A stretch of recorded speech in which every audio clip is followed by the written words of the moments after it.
Good evening, everyone. This is Master Coach A coming in live from DCAP Coffee Republic, the home of certified life coaches here in the Philippines, but we're serving global. So if you're any parts of the world right now and you're tuning in and you're listening to us, you are listening and joining us for Coaching for the Soul. Coaching for the Soul is our weekly coaching talks here at DCAP Coffee Republic. We do this to inspire people. We do this to motivate people. But more than that, we do this to really relieve the passion, relieve the love, relieve whatever is inside of you, the life inside of you. And for tonight, we're gonna be jumping off from an extraordinary habits that create or establish an extraordinary people.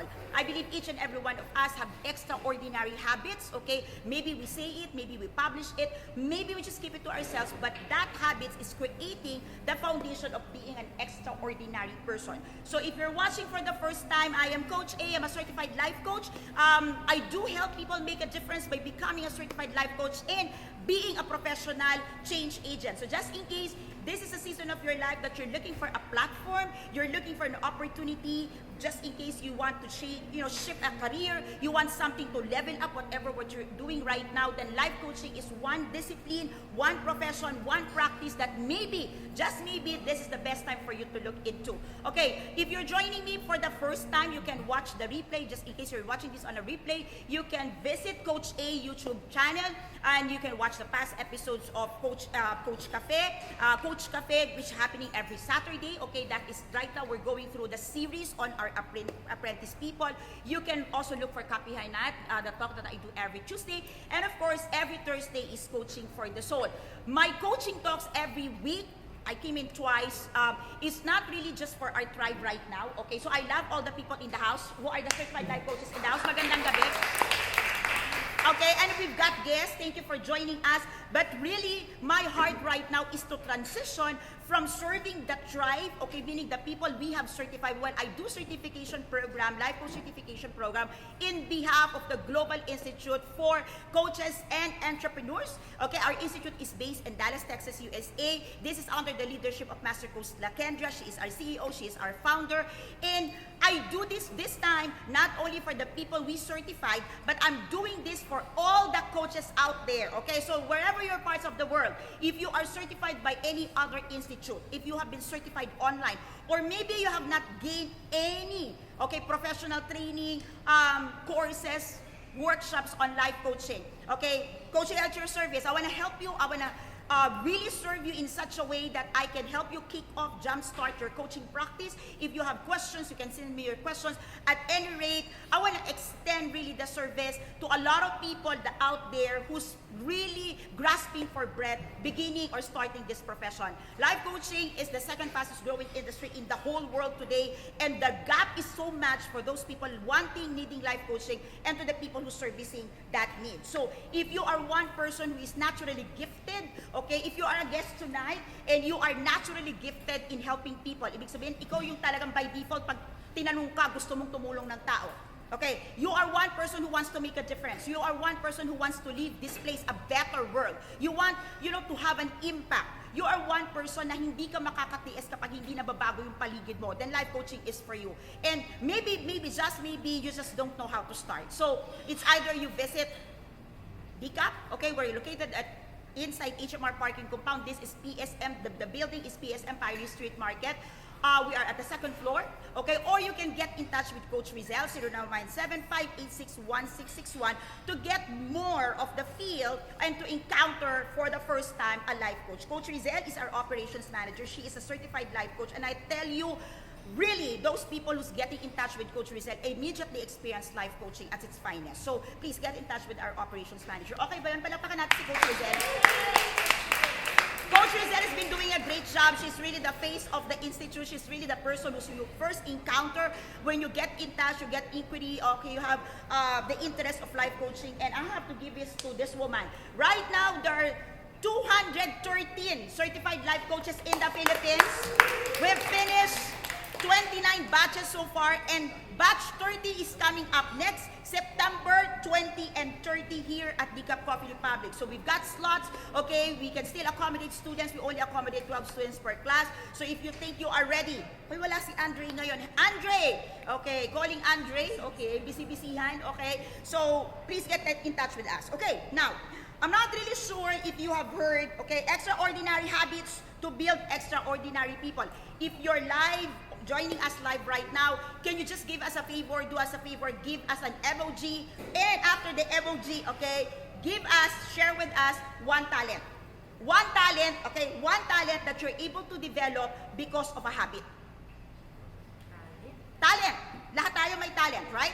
But many people are not able to develop their talents because it is not backed up with a habit. Tama? Napapabayaan natin yung talent. Okay? And you know that talent is something that you can monetize. Talent is something that creates wealth for you. Okay? That's actually my topic. So, if you want wealth creation, that was my topic last Tuesday. You can watch that. Okay? Wealth creation. Happiness and wealth creation. And I want to really allow you to zoom in and really look at yourself. If you're watching yourself, look at your one talent. What is one talent that you have that you believe you can monetize? Meaning may taong magbabayad ng talent mo. Okay? And what is one? Just one. What is that habit backing up that talent? To be nurtured. Habits nurtures talents. Talents being nurtured can give you money. It's something that you can monetize. It creates wealth for you. So what is your one talent? And what is the one habit that nurtures that talent? Okay, if you're watching, please give me a comment. Okay, guests on floor, if you're online and you want to, share this, please do so. Or tag a friend, okay? Not just for the heck of tagging, but I want you to be very intentional. When you tag a friend, I want you to remember one person, okay? Maybe that person is into habits. Or maybe that person walang kahabit-habit. Or maybe that person has been going through tough times in life. And maybe this one talk can make a difference. Maybe that person is one habit away from the breakthrough. Or maybe this person just need to hear some thoughts, some mindsets that he or she have never heard before. Are we okay? Okay. I don't know if you've heard Brendan Burchard. Familiar? Brendan Burchard. Taas ang kamay. Okay. So, most of the things that I'm gonna share with you is taken off from his experience, okay, when he was 19 years old, okay, and he had a fatal car accident, okay. Announcement, okay, can we just, okay, may patalastas po tayo dito, we're live, okay, announcement from the couple coach, Coach Tin and Coach Sean, our taker for Region 5, Bicol. Okay, they're leaving on Saturday, so it's September 11, Naga, okay, they will be conducting Life Coaching 101. September 12, Coaching for Mental Wellness, oh, that's wonderful. 13, Legazpi, you have Life Coaching 101, and Life Coaching for Mental Wellness, September 14. So you're covering Naga in Legazpi. Wow, can we give a hand to the couples? Our certifications back on Region 5 is gonna be November 4 and 8. Okay, so get in touch with Coach Tin and with Coach Sean. They've been doing a great job. Hi, Coach Cherry, if you are watching. Okay, hi. Cherry 1 and Cherry, ano ba yung batch ni Cherry? Ay, tatlo? Oo.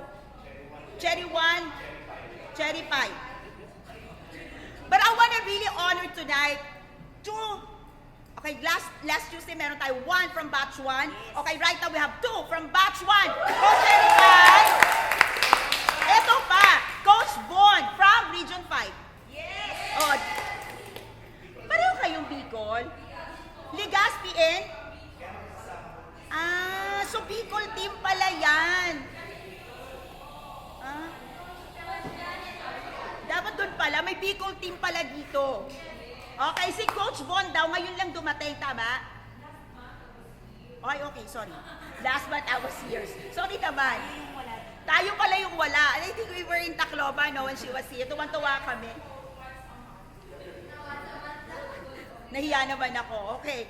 To all the coaches in the house. Okay, to all the coaches in the house.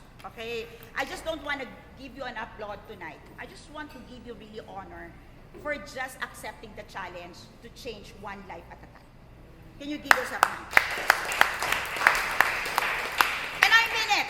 Okay, this is not BS, okay? The mere fact that you invest on your certification program, whether you take it online, whether you take it face-to-face, the mere fact that you took that step, okay, to get certified, to learn about coaching, it means that you are willing to serve humanity. You are willing to take one discipline, one tool, okay, one skill set, okay, that will change life not only for you, but the people around you.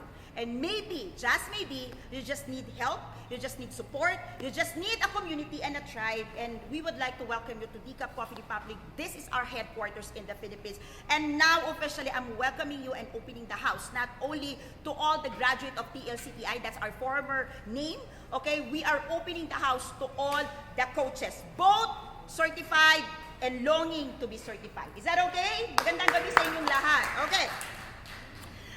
Okay, Brandon, okay, story starts, okay, if you watch his story, okay, he had an accident when he was 19 years old. He was named by Oprah and another magazine to be one of the most influential speaker that speaks about life's transformation. And his journey to life started when he had an accident when he was 19 years old, okay, during a holiday on the Caribbean, okay. So here's the man having a holiday, okay, 19 years old, had a car accident, and he almost died, covered with blood from head to toe. This man asked three questions.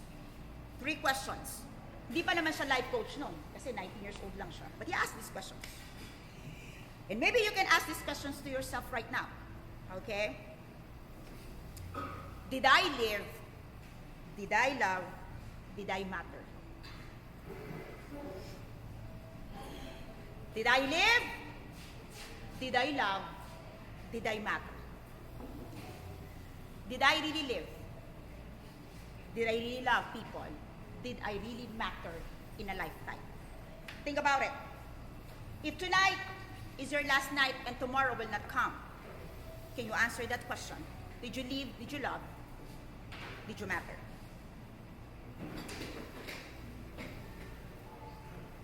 Did you live? Did you love? Did you matter?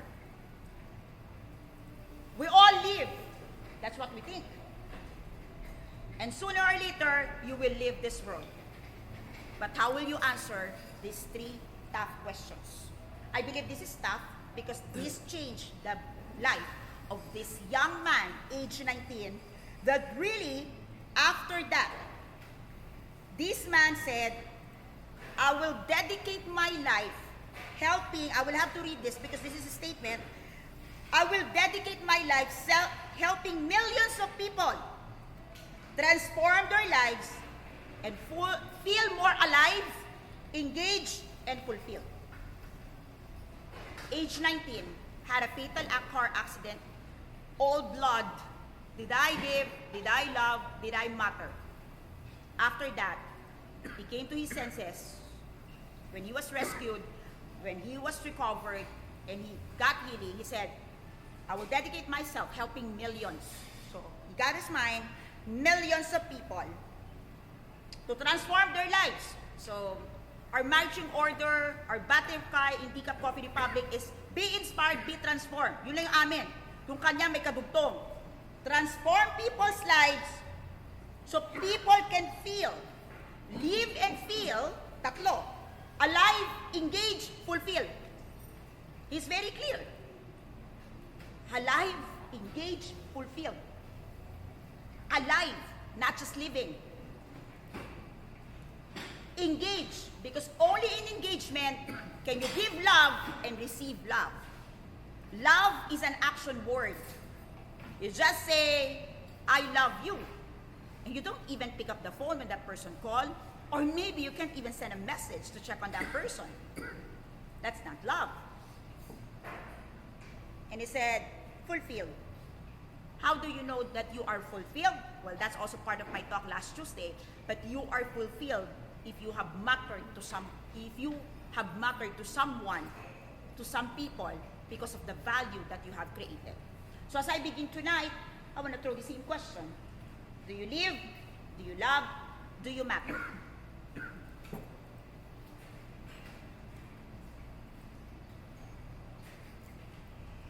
I'm going to share with you from that experience in how this man have become really very, very influential to be able to transform people.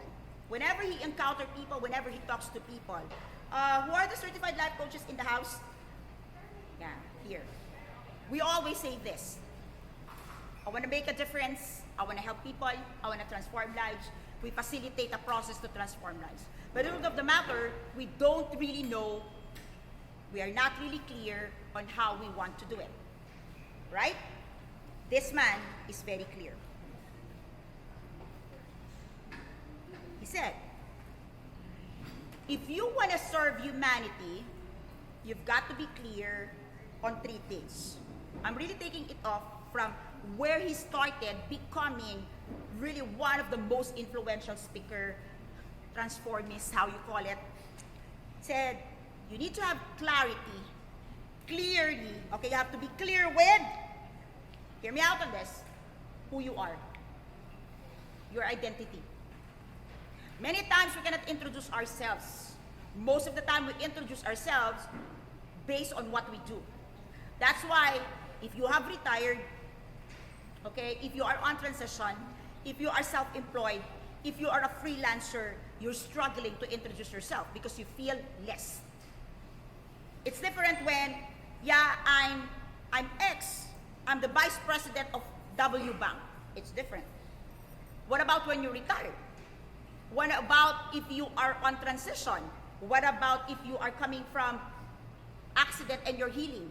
And you feel your value is not there because you attach your identity with what you do. Do you hear me? Said who you are.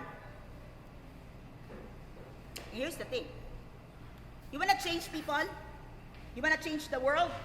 You want to make a difference at least, right? Okay. He asked the question. So what is your message? What is your message to the world? Or maybe to the person seated next to you today. If that person will ask you, or you will tell to that person, what is your life message?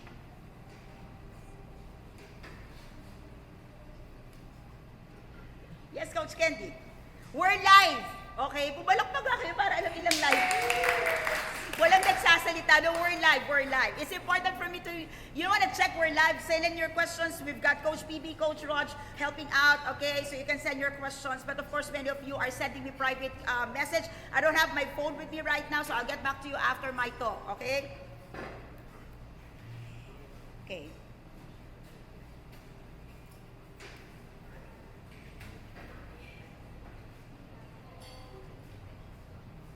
What is your life message? Who are you? What is your life message? Because on your, only if you know your life message, can you dive into the third question. And you know what's the third question? How can you influence others? I am one person who strongly believes that leadership is about influence. You cannot be a leader if you cannot influence people. Well, unfortunately, some leaders are bad influence. But still, what makes you a leader is you are an influencer, and you cannot be an influencer if there are no people that you can influence. Can you agree with me? Okay, so who you are, what's your message, how can you influence others? Many people are already on the how, but not even clear of their life's message. And how can you be clear with your life message if you don't even know who you are? And how can you really know who you are if you're not brave enough to accept the truth about yourself? Whew, everybody breathe. Whew. Just starting. Okay. Brendan said this. This is really beautiful. You don't have clarity. O, di ba? Because clarity is something you need to generate. Oh, kakaiba to si Brandon, di ba? You don't have clarity, so ibig sabihin you cannot possess it. You have to generate it. He said clarity is the child of a careful thought and mindful experimentation. It comes from asking yourself questions continually and further refining your perspective in life. Okay? Many times you say, I'm not clear. I don't have clarity on things. And it's as if clarity is something can be given to you. But he said clarity is something that you will generate if only you will have a careful thought and mindful experimentation of things in your life. Therefore, when you experiment, it takes risk, right? So if you are a avoider of risk, there will be no clarity. Okay? 6 habits, powerful, extraordinary habits for extraordinary people. We begin with, okay, seeking clarity. That's number 1. Seek. Seek. Continuously seek clarity. Because you need a total clarity on who you want to be, how you want to interact with people, your colleague, and what you want to bring in life into these people. You have to seek continuously who you are. Self-encounter. Okay, many people go for self-awareness.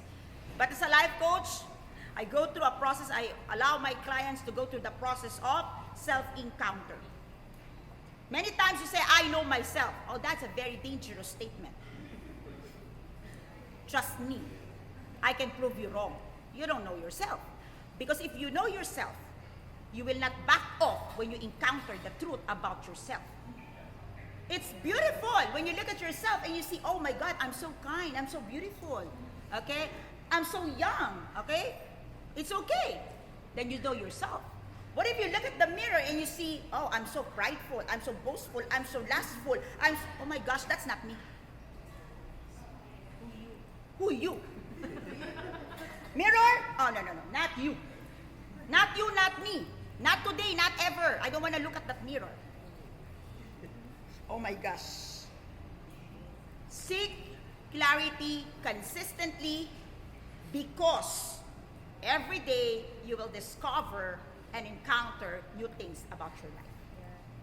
I've been a life coach for 2 years now, over 2 years, and I tell you, if I go through the process, which is every day, I continue to learn, I continue to discover and encounter myself like never before.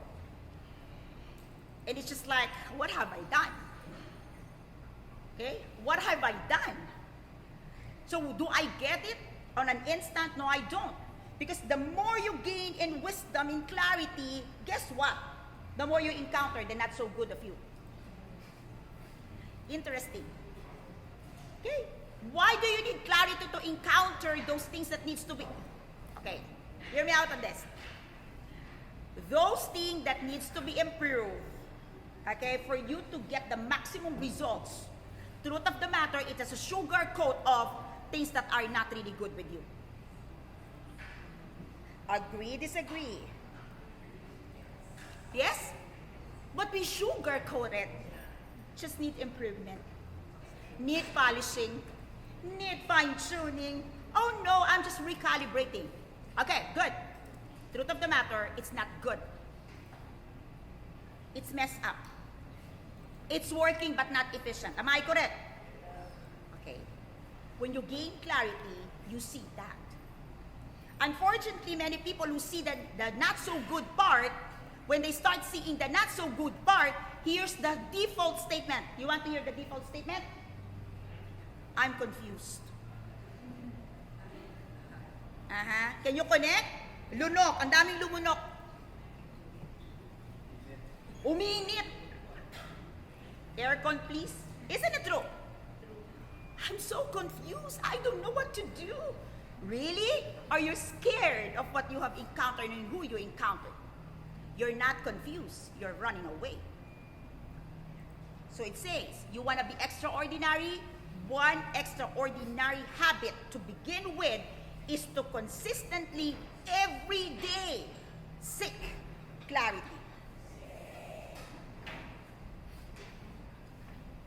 You know what, truth of the matter? You know what's clarity to the ever successful people? Do you know what clarity is? To them, clarity is hallmark of every high-performing individual. Hallmark of success. Clarity is the hallmark. That's very tough. That's why not a lot of people get to the top. Okay, when I say top, not just you have a lot of money, okay, not just you have a lot of, cars or houses, but we should really living a life of fulfillment. You can't. Not a lot of people gets to that because people are running away from the painful process of having clarity about themselves. Coach Kendra, hi, sister. Okay, our CEO is watching. Are you getting this? Clarity is the hallmark of success for every high achiever, high performing person, individual. You cannot be successful, meaning you're living a fulfilled life, you're creating change, ripple of change, you're having that emergence of new things if you don't have clarity. So what's the clarity needed for? Who you are, your life message, and how can you influence? Yeah. Now think about it. Right now, how many people are you able to influence? Pabalik natin. How many people are you able to influence? What is your message? And from that message, is that you? Number two. Number two, extraordinary habit to build an extraordinary person inside of you is to generate, not income. Starts with letter E. Generate expenses. Okay, come on now. Hashtag. Come on now. Ray, you need to generate energy. Many of us, myself included, many years back. That's why I really love coaching. And I'm really, really in this. Because only in life coaching, I really got to accept to myself that I thought I'm generating energy, but truth of the matter, I am just a consumer of energy. Now, think about it. Do you produce energy? Do you generate energy? Or you are just a consumer of energy and you're like an emotional bumpers to people?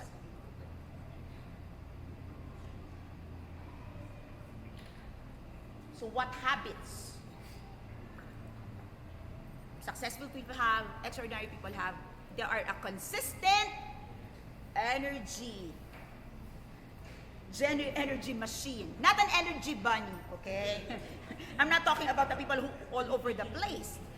But I'm talking of the mental energy that gives you the ability to focus, learn new things, experiment on new things, discover new things. Are you that person?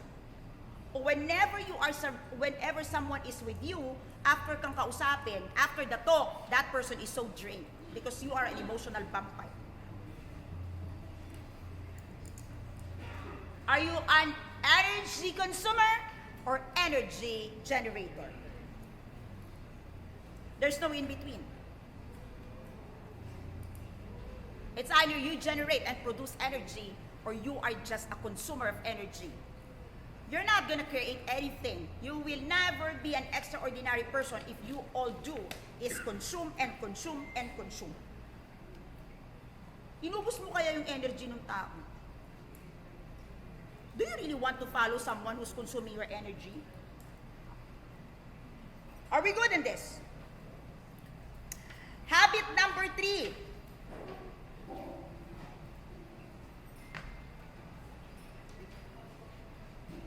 These people, okay, extraordinary people, have the habit of, okay, raising, creating, generating, multiplying, talk about it, necessity. Alam niyo yung necessity? Need. Need for what? Need for their service. Need for what they can give. So kung madamot kang tao, if you are selfish and you just want to consume, then you are already failing on habit number 3. Because extraordinary people have the habit of really continuously allowing people to see that I am a necessity because I can serve you with something. These are quite counterintuitive because this is going to be stretching you a bit. Think about it. Every day of your life, what is it what habit are you doing to create necessity? Or you're growing old to be a dispensable person?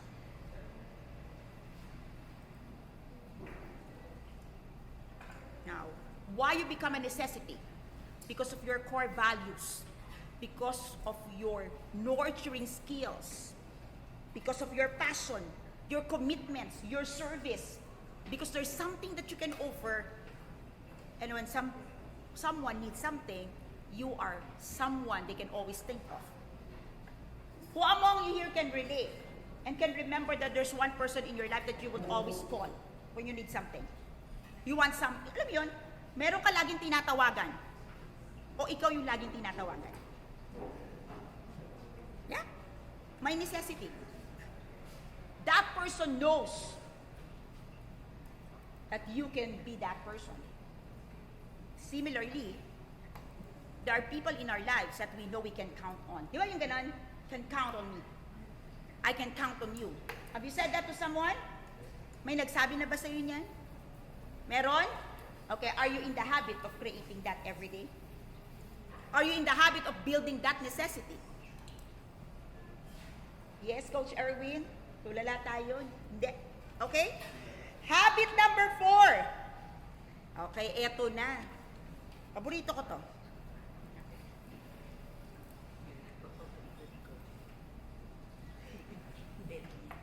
Increase productivity. And what is productivity? It's not the number of the things that you do. Never about it. What is productivity, Coach Mix?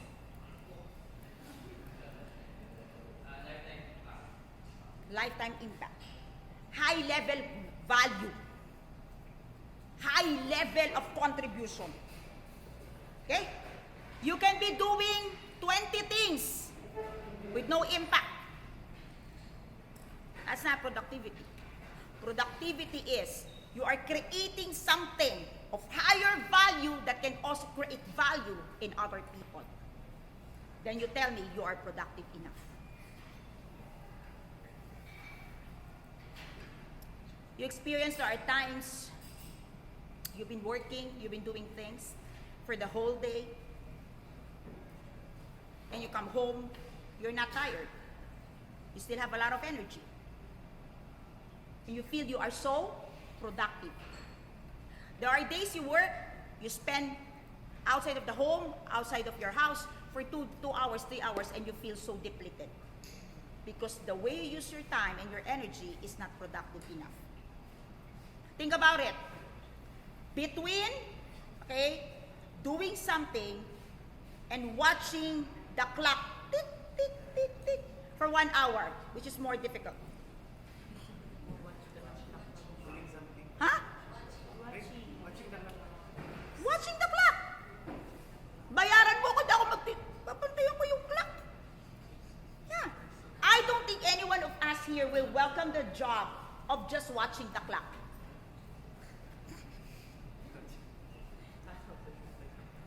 Clock. See? Productivity is your action that gives output. Output of value. Ito si ma'am sa akin. Go! On number 5, habit, powerful, extraordinary habit of extraordinary people is really developing influence.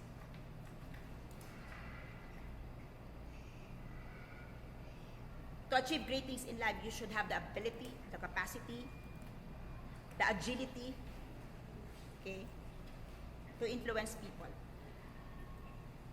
You have to be agile in influencing people. You know, it's not really true that you can influence people by just sitting there and having your post. Okay, yung mga pictures ko nakaka-influence na yan. Ngayon na. It's not. Yeah, there are people, they consume their lives having all the beautiful pictures because they believe their pictures can influence people. You cannot influence people by that.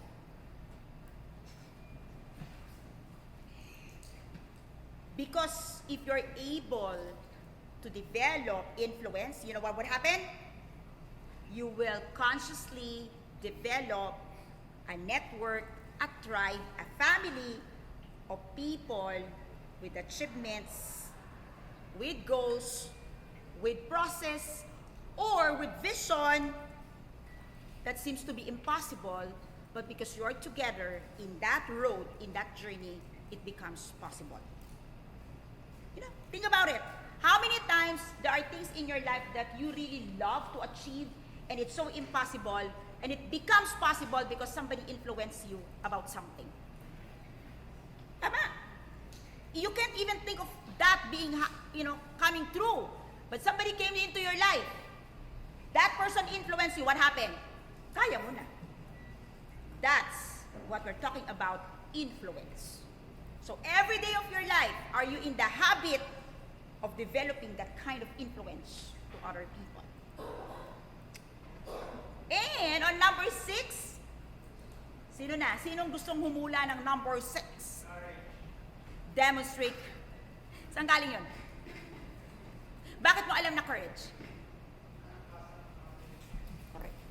You need courage. Bakit? Bakit mo kailangan ng courage? Yeah. Why do you need courage?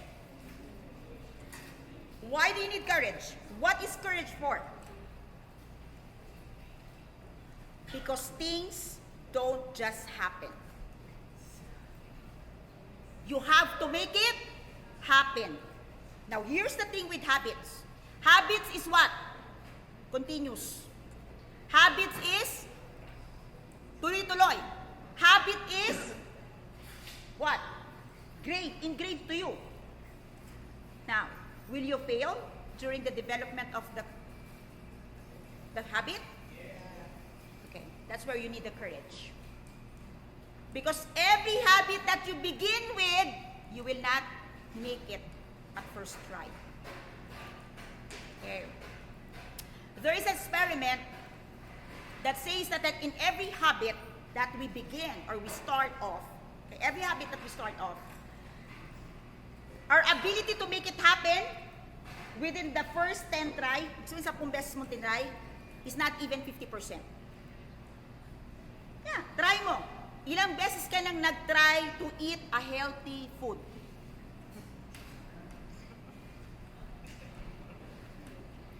Di ba madali lang yon? Habit of healthy, eating healthy, tama? How many times you failed? Why is food? Why is eating? Because eating is, you do regularly. O ilang beses ka na nag-fail?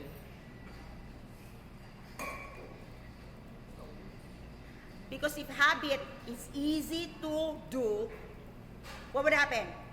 Then, everybody here will be extraordinary by this time. Now, how do you create habit? Now, with all the things that was shared to us by Brandon, this is the most challenging part. You got 6 habits? You know what's the most challenging part? The environment where it will happen. Okay? It's very simple. Now, think about it. Anong sinabi niya? Madali lang naman eh. See clarity, generate energy, raise necessity, increase productivity, develop influence, demonstrate courage. Madali lang gawin yan, honestly. The big challenge is here. What is the environment? To create. What is the ecology to create that habit? Where are you right now? And where will you go? The gap in between, okay, is really the increasing sphere, okay, of your territory that many of us are not willing to look into. Because all we want is today, which is very secured, and tomorrow that is just a dream. What we don't want is from here, moving to here is the gap. Many of us is actually avoiding that gap. Whatever habits, you can have 40 habits, 10 habits, okay? This story is very powerful because this came from a man who survived. You can have all the habits in the world, but the problem is, can you really survive this stage of from point A to B where you are alone? When you have to encounter all the challenges, when you have to swallow all your pride, when you have to accept that you're not capable yet, when you have to let go of your self-limiting beliefs, when you have to let go of your ill attitudes, when you have to fine-tune your not so beautiful character, not so godly responses. Sounds difficult? Sounds challenging? Very much. My good news is, I have a good news for you. It's all possible if you work with a life coach. I'll see you on Tuesday. Bye-bye.